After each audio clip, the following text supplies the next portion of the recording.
We've seen asset manager confidence fall from 89 index points to 83 for the first quarter. It's a slight fallback that's filtered through there, in line with expectations from your end. Yeah, I'd say that you're quite right there. It's been a marginal fall, so I think it's fairly positive quarter for asset managers. What we've seen since post-crisis is that the asset manager index, as calculated, it's strongly correlated with the JSE All-Share Index. Let's go through the major pressure points here, because is it as simple as it merely being in line with those with the performance of the All-Share Index, or is there more to consider?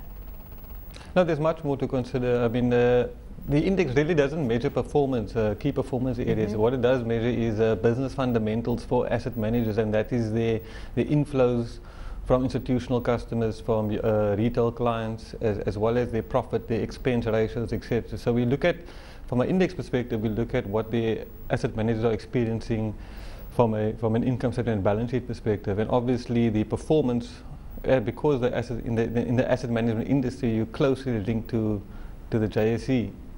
And the stocks that are being traded, and your performance is closely linked to that will have a large impact. A large impact, but if we take a closer look at these numbers, so interrogate it a little further, there seems to be a divergence in trend when it comes to the big asset managers compared to the small asset managers, and where their confidence levels actually sit. Yeah, what you see now in the past few quarters, there's been quite different scenarios for large and small, and I think it's fair to say that the small asset managers, I mean, their index has actually shifted up a few points, and it's moved closer in line with the average, with the long-term average for the index as a whole, with the combined average. And I think those are largely attributed to the different investment styles between the large and small. I mean, the small managers are a bit more flexible, they're different investment philosophies, and they also did not feel the same severe impact from the financial crisis as the large managers did in 2008. Just taking a look at things then, with that being the case, to what extent are we seeing a kind of evolution when it comes to these asset managers and the structuring of their products that they have on offer? Because one would assume that they'd have to be a little bit more innovative in current circumstances. Yeah, for sure. I mean, you have to take I think we're working in a global market now, so you have to take into account all the factors out there, and you also have to look at what investors are looking for.